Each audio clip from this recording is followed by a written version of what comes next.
We're going to have a lot of fun today. We're going to go a bit deep.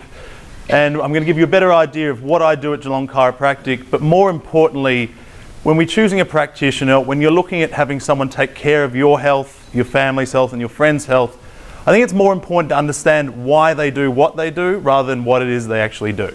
So with your permission, I'd really like to share with you a bit more about me and why I do what I do. Is that all good? Yay, all right, good, go on ahead. So we're going to go back in time to early 2000s, which is probably, now it's actually quite a long way away, to about 2003, to myself as late teens, 17, 18. And 17, 18, Nathan looks a lot like this. Looks like I ate myself, and you'll notice the flavour saver on the way in. So this man here is not happy, and he is not healthy. I'm about 130 kilos, I've just finished school. Ironically, of course, I'm working at Burger King, because you know that's where the health happens. And things aren't going well. Sad, frustrated, depressed. I was shameful about my body. I couldn't create relationships with people. My health was only going one way. My weight was coming up. My blood pressure was skyrocketing. And there was no real future success coming through. I didn't know where I was going to do with things. I was struggling at school. And I was starting to cause so much pain in my body that I was not able to do the things I enjoyed doing, like playing rugby. And a lot of us have been through some of these things in our own lives. And if things hadn't have changed, what would have been the result? What happens if you don't change? Things just get worse, or at best they stay the same. And knowing what we see with young males, I know the future for me was not going to get better.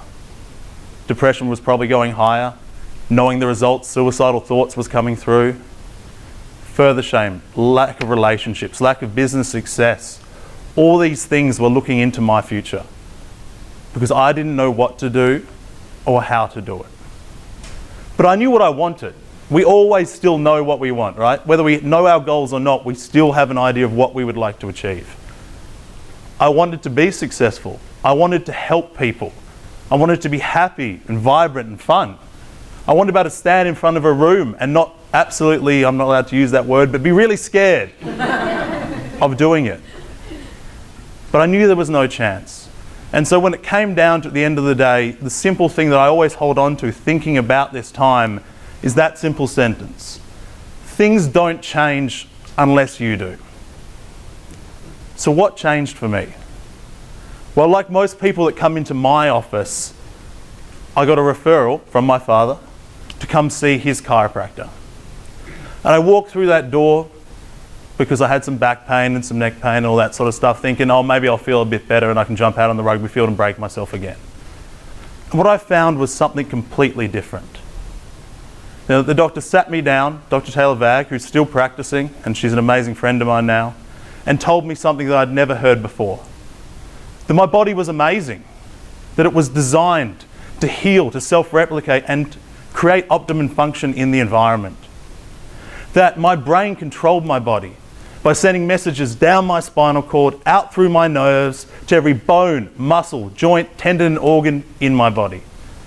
And that all I needed to be the best I could be was no interference to that system.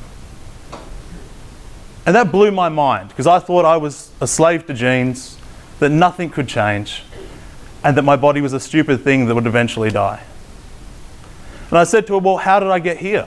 I thought it was just, getting hit on the rugby field that made me like this. And she said, no. Everything that happens to your body is a result of three major things.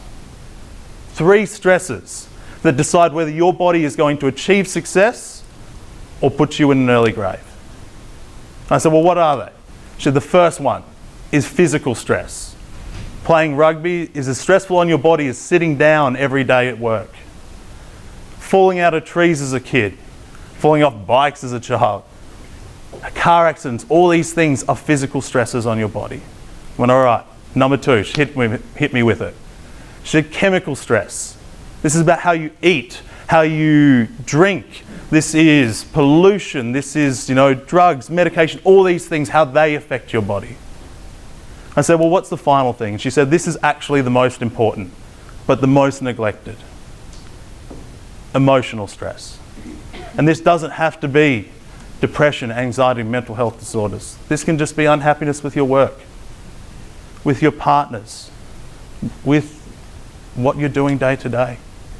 And it's this combination of things together over time that leads to dysfunction on your body. So thank you. And so she said, let's get started and see if we can't change that. And fast forward 6 months later, I was 20 kilos lighter. I'd left that job and I was on a path that would push me to going and studying chiropractic and seeing where I could do this to help other people. And for anyone here who's been to uni, you know that after you've been there for a few years, you sort of lose sight of the objective, right? You're so stuck in exams and weekend parties and all this other fun stuff that you forget why it is you actually went to learn this in the first place. And for me, I had the luxury, see, there's the interruption, sorry, Kanye West moment of going to see the chiropractor. But I'm not usually working with slides, but I forgot the next step. And the next step was I had the opportunity to go to rural India, in the northwest of Bengal in Siliguri, and work in the orphanages and in the villages there to help people. Now, these people are below the caste system. They are never receiving any kind of care or help. They work from the moment they're able to walk, from the moment the sun comes up to the end of the day. And specifically, there was one experience I remember where I had the opportunity to look after one of the tea pickers. The tea pickers are women that work 7 days a week, 365 days a year picking tea. They wear these big bags that they hold around the back of their head and they fill them with tea all day. And they're required to pick 20 kilos of tea per day or they're beaten by the masters on these plantations. They never smile, they just walk looking somber-faced. And so I sat down with one of these women and we went through using a translator what was going on. Of course, her body wasn't great, it was hurting in various places. And I checked her out, I helped her, I adjusted her, and I stood her up, and through the translator I said to her, thank you for letting me help you. I'd love to see if I could help you again before I go. I reached in and I gave her a hug, and as I went in for that hug, I saw her smile and start to cry. And we held each other for what felt like eternity, but it was just 30 seconds. And I asked the person afterwards, why was she so happy? He said, because no one has ever cared before, and she'll probably never feel that again. And it was in that moment I realized just how much you can help someone with such a simple thing. So it was in no part that experience that led me, once I graduated, to go live in South America for 2 years to see if I could help the community there. And that's little Dommy. He's about 6 weeks old there, had a traumatic birth. We were able to calm his nervous system down to allow him to be happy, sleep well, similar to what Chris was talking about with colic before. And so while I was in this town, I was able to assimilate into the community. I was pretty obvious in the community, being a 6-foot monster, but they love that. So I was able to take care of over 10,000 people in that time, probably even more. I was able to speak to community groups about their health and how we can help them.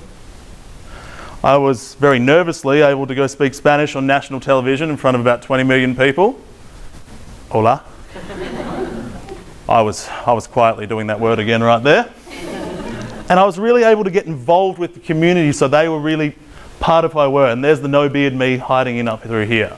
You've seen the range of different hairstyles here. We've had the Mo, the Flavor Saver, and now the Bear. And it was just an incredible experience.